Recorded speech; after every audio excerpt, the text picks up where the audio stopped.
每个企业都跟我们的生命一样，我们会在生意上感到绝望、迷失，或者是太多选择。当然，我们会走到成功的道路上。每逢星期一到星期五上午10点和下午3点，我们都会邀请 Singapore Excellent Award 的得主上我们的节目，跟我们分享他们的心路历程，还有他们的成功的道路。这个节目是由 Singapore Enrich Group 荣誉呈现。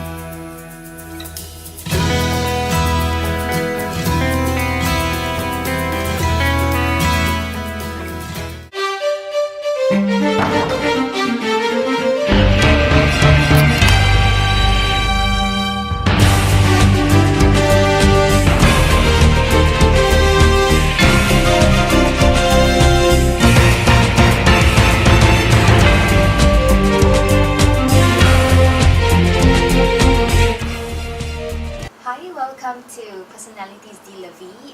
You're tuning into E988 and I'm very happy today to have Diane Lee from Bikram Yoga to join us for today's episode. Diane. Hi. Hi everyone. Okay. So from the name we know, she's actually running a yoga studio. How long have the business been running? We've been up and running since March 2006, so it's about 7 years almost. From your accent, you're not local. No, I'm not from here. So where are you from? From Taiwan originally, and I used to live in Canada for about 16 years before I moved here. 16 years, and Singapore, the difference is really big. Yeah, it's really hot here.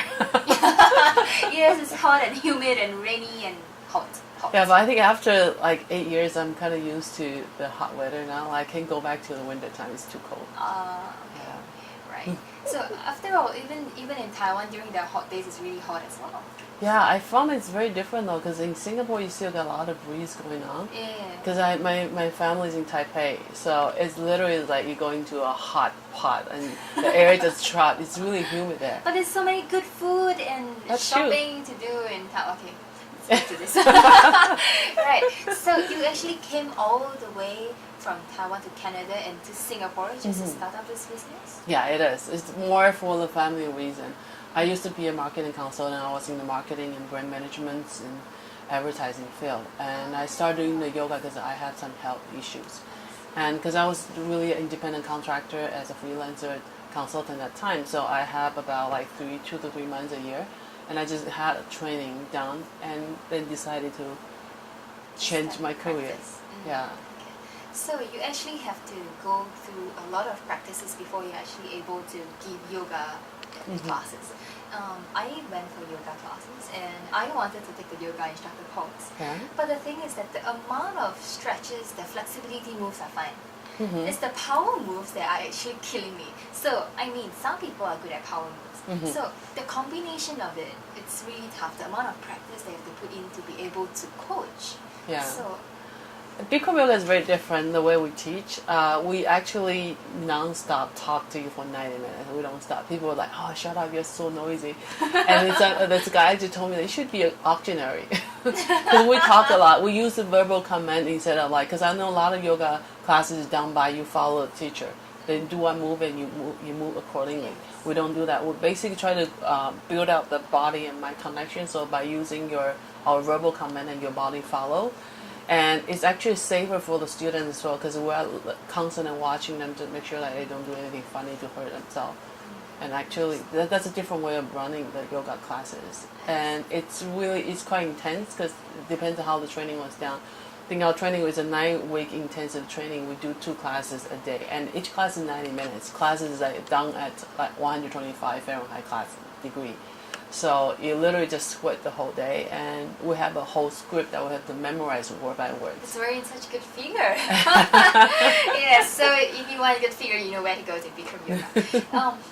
But I know that a lot of competitors and a lot of big yoga schools, yoga centers, they actually offer Bikram Yoga as well. Like, hot yoga, and then now they're even moving Pilates into the hot room. Yeah. So how are you going to cope with all this?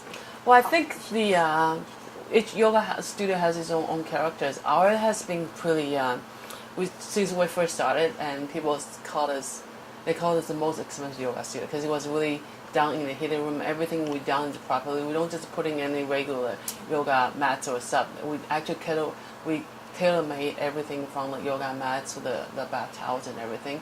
And even the room is all carpeted, so it fits all the Bikram standards.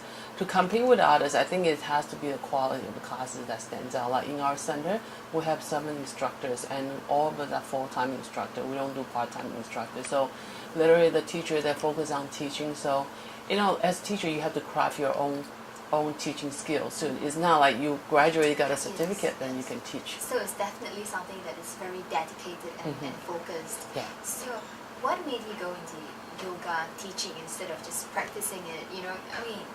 Coming to Singapore probably because of family reasons, but why start up a business? Because I think I was in a freelancer consultant, so it's literally I was pretty much like in business, but in a different way. And running a studio was completely a new game to me because I never run a studio, and everything was exciting. Because I think when I first started, because I had health issues, and then I have some family issues, and when I started practicing, the yoga really helped me. Not just the yoga itself, but also the yoga community, and I really enjoy going into the whole room of people, and then you can feel like genuine. They're really The kind. energy Yeah, it's completely different because I used to work out in the gym, and I have to say it's like 360-degree difference. And then that's what I started thinking. That would be a good lifestyle to go in, because the rent in Canada was a lot more cheaper, and I thought that's great. You open a class for like 4 or 5 hours, and after you do your own thing, and then even you come back to teach another classes, right? So you get a lot of things covered. Then when I come here, I'm like, oh my god, the rent is so expensive. We gotta. It's better. Nothing is like you expected. It is. Oh my god, I know. Maybe we should open 24 hours instead. Right. But despite all this, difficulties, and you still went on to do it because of the passion that you have. Yeah, I do. I've done other style of yoga before I started Bikram. I started Bikram yoga in 2003, and 2 years prior to that, I was practicing different style, like Yin style, Ashtanga, Natha, and it's just like, and nothing. They didn't really stick because I got bored, and then some of the stuff I don't even know what I'm doing because you just basically follow whatever the teacher does. And at the same time, I didn't have the cardio because I used to be a cardio junkie. I did a lot of cardio stuff for 5 years before I started that. So, and then, keeping 2 was really hard. And when I heard my friend say about Bikram, then when it opened up, I started going to Bikram. And after like about 5 months, and then I just quit my gym membership. Because with Bikram, you get your cardio, you get a de-stretching, and you got great detox done at the same time. And then sweat it out. Yeah, I sweat it out, and then I really feel a lot more better than going to the gym because I work out in the gym constantly 4 to 6 times a week, and I was constantly tired because you get a lot of stress from working in the advertising field. You have constant deadline with the budgeting with the client, and it's really nuts. If you're in the advertising field. So, and the first class I done Bikram, I woke out with completely different mindset, and I was so clear-headed. I woke up, I was like this, I'm like, oh my god, what is this? And it's like, you don't feel like for years. And I was really amazed how just one class 9 minutes had changed how you woke up in the morning, how great just improved your sleep. Even just my first yoga made me change a lot of things. Like that waking up in the morning gives you that extra oomph in your life. Yeah. And you tend to carry yourself better, you have more energy throughout, and you don't get irritated by little small things. Everything is just go like, okay.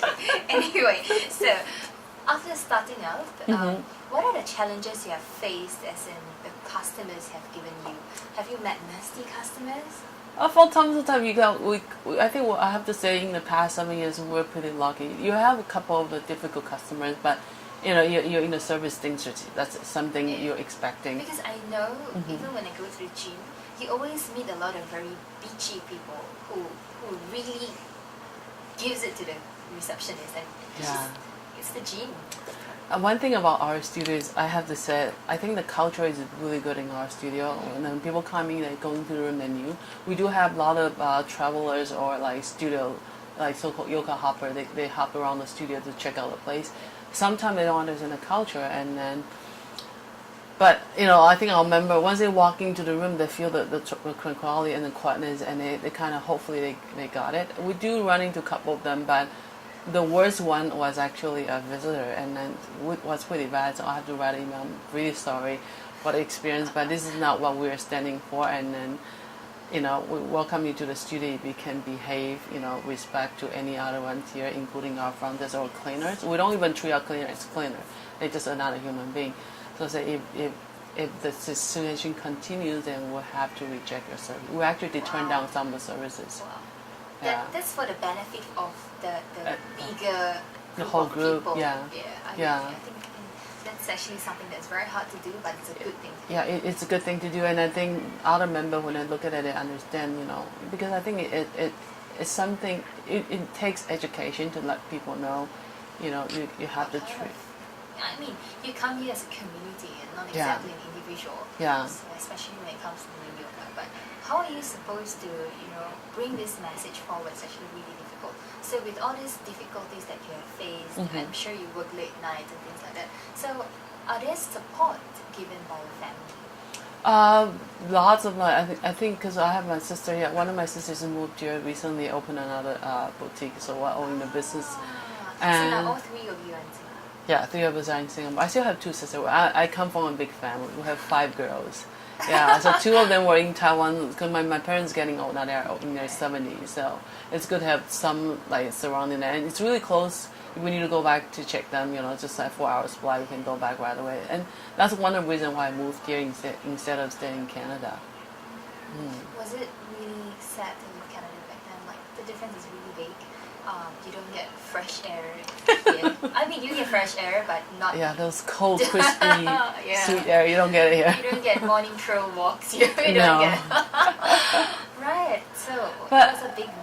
It is a big move, and I think at that time I was ready to make changes. I was working in that consultation, business and marketing consultation, advertising for about 5 years or more so, and It's a tiring job. it's really tiring. Yeah, and I think all the job has this up and down, and when you get to a certain stage, you feel like you're not moving, you're not progressing, and this kind of gave me something to look for. And it's exciting because it's something I've never done before. I start teaching and I said, now I'll try to run the studio, and then with all I have no clue how to work the air and with the heating, and then everything was from scratch. So that was a really fun time. Yeah. So also, so how did you feel when you know you're going to get your award? I was really shocked. They come and like, who voted for me? How did you get the voting? I was like, where did you get that vote? And then when I met with what's his name? I forgot. He's Adrian, and then he was like, yeah, I think one of my friends is actually in your studio too, and then you guys have a website, people go on to vote and recommend. I really appreciate it. I know lots of our members that we talk about, because the competition is so high right now, because everybody wants to do hot yoga, like you said. Yes. Everything they move everything along. because they knew the hot room works, because the air can freeze your muscle and you get injured right away. So, and to me, it's like the only thing we can try to keep standing down is the quality of the classes we'll provide, the services we'll provide, and we do have constant feedback. They do love coming here, even though our price might be a little bit higher. But like my customers say, I never felt shortchanged. So even though it's more, I rather pay to get the quality of the classes. And I think we've been here for almost 7 years now, and the quality of the classes and the instruction that we provide stands for itself. And we do have some member that bought a girlfriend or a wife who practice others too. When they say, we'll do a search, yeah, you guys do have the best instruction, you guys do have the best quality. So I was really shocked and really touched that they actually take the action and then go onto the website and vote for it. I thought that was really sweet. What about after getting the award? What does it mean to you? What does this whole award mean to you? Like, is it gonna make a change in the way you run your business? I think the way we run the business is gonna stay pretty much the same, because I think my member knows me. Some of them stay with us since 2006 when we opened, and they know I was very stubborn. I was very down to details. Even when I teach, I'm very picky on a lot of stuff. So probably a little bit. And then we think Bikram yoga drive people. There's certain type of people like Bikram yoga because it's really down the way. It has to be this way, and you have to follow this way. And it's kind of funny, and I don't know. The best thing about our studio is the community. When you walk in here, we don't have sales consultants. That's something I absolutely do not agree from the day one, because I don't believe anyone should be harassed They have the Yes. freedom and free will to walk in, pay one class, and be respected, and then get out. You know, Yeah. that's their freedom. And I have people coming since 2006 still paying single drop-in. We know them by name. We don't bug them. And I think it's really down to everyone's choice. Some people prefer to pay a membership day. Some people are like, I still have 2 years. I want to buy another 3 years. Okay, fine. We are very thank you to have you here today. And so we'll go for a short commercial break and we'll be back.